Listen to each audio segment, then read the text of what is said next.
ਦੋਸਤੋ ਸਿਆਣੇ ਆਖਦੇ ਨੇ ਕਿ ਕੋਈ ਵੀ ਕੰਮ ਸ਼ੁਰੂ ਕਰਨ ਤੋਂ ਪਹਿਲੇ ਨਾ ਲਿਖ ਪੜ ਜ਼ਰੂਰੀ ਹੈ।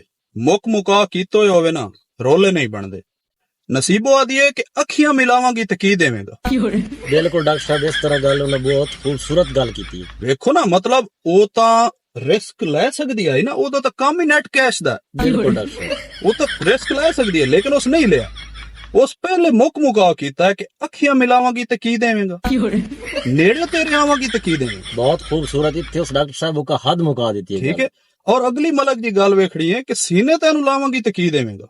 ये तो डॉक्टर साहब उसका फट्टे चौक देते हैं, यानी गल खत्म कर दी हो सके भाई सीने तेन लावांगी तो की देवे। हर कारोबार दी परसेंटेज होंदी है। मुक मुका उस कीते बगैर काम नहीं शुरू कीता, हालांकि वो अल्लाह तवक्कल कर सकदी है बिल्कुल डॉक्टर साहब, मगर उस नहीं कीता। और एंड ते वेखो नतीजा वेखना कि वो आदि है कि सुबह घर जावांगी तो की देवेंगे।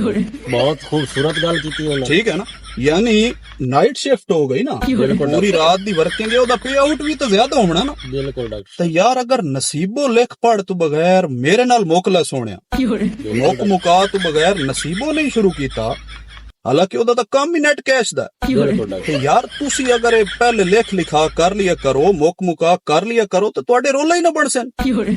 कोई आप भी समझ गया करो कि हर गल तुहानू मैं समझावनी, ख्याल कीता करो यार।